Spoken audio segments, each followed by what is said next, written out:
भारी बंसवारी बाटे हमारी दुआरी पर, माघ जेठ कबो ना सूरज देव आइले। तमाम सारे लोग बांस की कविता भी हालांकि यूट्यूब पर फेसबुक पर है मेरे, लेकिन फिलहाल जब आप गए आप लोग तो साक्षात्कार स्वरूप सुना दे रहा हूँ। सिंह साहब सुनिए, ये बाहरी जो परिदृश्य है इसका अवलोकन करिए और मेरी कविता को देखिए मैंने किस हिसाब से लिखा है। मैंने अभी बताया कि जितने सारे सामान 196 सामान लगभग जिक्र हमने किया है इस कविता में। बंसवारी बांसों का जो बनता है सामान, बांस से बनता है जी। कि भारी बंसवारी बाटे हमारी दुआरी पर, भारी बंसवारी बाटे हमारी दुआरी पर, माघ जेठ कबो ना सूरज देव आइले। अब बंसवे में घर बाटे चोरवा के डर बाटे, बीच से डगर बाटे रात दिन जाइले। दिन जानी दाया करे बांस बड़ी छाया करे, बांस तर बंसवे के बंसुरी बजाइले। देखिए अलंकार का भी प्रयोग हमने कैसे किया है भोजपुरी में कि दिन जानी दाया करे बांस बड़ी छाया करे, बांस तर बंसवे के बंसुरी बजाइले। नित उपकार करे दांत बरियार करे, बंसवे के दतुअनी काटी के चबाइले। जीव धुनी धुनी चुनी चुनी के सफाई करी, झाड़ भरी पतई के तपता जुटाइले। अब बंसवे के टाटी बाती छनिया पलनिया बा, घर घोटा घारी बंसवारी में सजाइले। बांसे तर नल बाटे जल निर्मल बाटे, पीले रोज हाथ मुंह धोइले नहाइले। अंत ना बसंत के बुझाला बंसवरिया में, बंसवे की नीचे रोज कविता बनाइले। अंत ना बसंत के बुझाला बंसवरिया में, बंसवे की नीचे रोज कविता बनाइले। और एक छंद और सुनिए कि बांस के गवाह इतिहास बाटे दुनिया में, कितना सामान बने जानी नहीं पाइले। आखी की सोझाटे जौन बाटे उ बताओ तानी, जानो तानी ओतने कलम दौड़ाइले। बंसवे के गाड़ी डुगुराई लरी कैया में, सुपुली मौनिया के खेल ना भुलाइले। आ फटकुली पिजरा बा पौठाई नारे पर, चचरा चंगेली सजी बंसवे के पाइले। पसरे फरहरी दुआरे पिछुआरे खूब, झमरा रुन्हान सजी बांस के बिछाइले। हितई हमारे बाटे भाई पटीदार बाटे, मीत मानी गीत रोज बंसवे के गाइले। हितई हमारे बाटे भाई पटीदार बाटे, मीत मानी गीत रोज बंसवे के गाइले।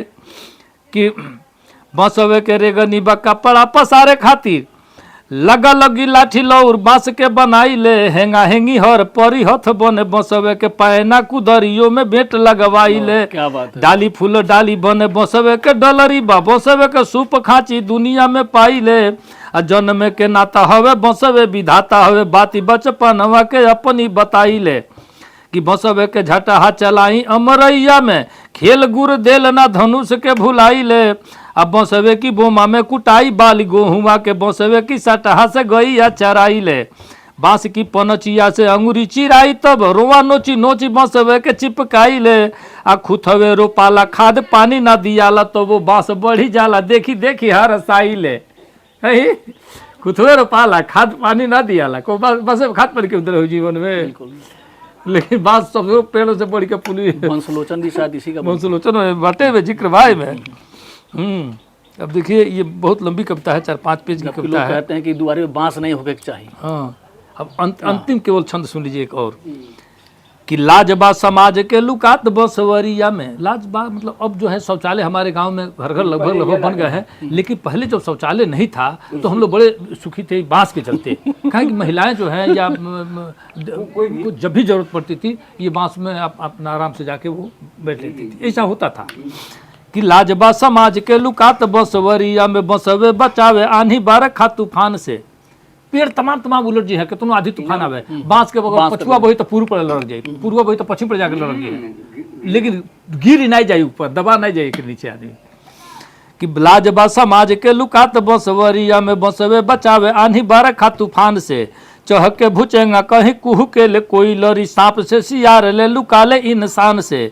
बांस खाले हाथी चले भाथी जब, बांस खाले हाथी चले भाथी जब, बांस खाले हाथी चले भाथी नाही बांस बिना। साथी हो संघाती लागे जीव से जहान से। आवे हनुमान जी के सेना बंसवरिया में, काटी के को पड़वा जियान करे शान से। बंसवे के टाप गाजी अरसिया चिलवन, सूर के सहूर देला ठेगाना ठेकान से। सुनीले कि बंसवे के कागजो बनावल जाला, लादी लादी आवेला आसाम से भूटान से। कि बांस के बंसवे के सोकर बंसलोचन मिले बसवे में कितना बखान करी अपनी जबान से। आ मुअले की बाद के गवाह बादशाह बाटे बांस, मुअले की बाद के गवाह कब्रगाह बाटे बांस, बादशाह ढोवे सबके बेवान से। वाह, क्या बात अंतिम है, समय ले ले हम तो अंतिम मरघट तक ले पहुंचाए थे। अंतिम समय तक जो है बांस का साथ है। तो इस तरह से ये लंबी कविता एक है।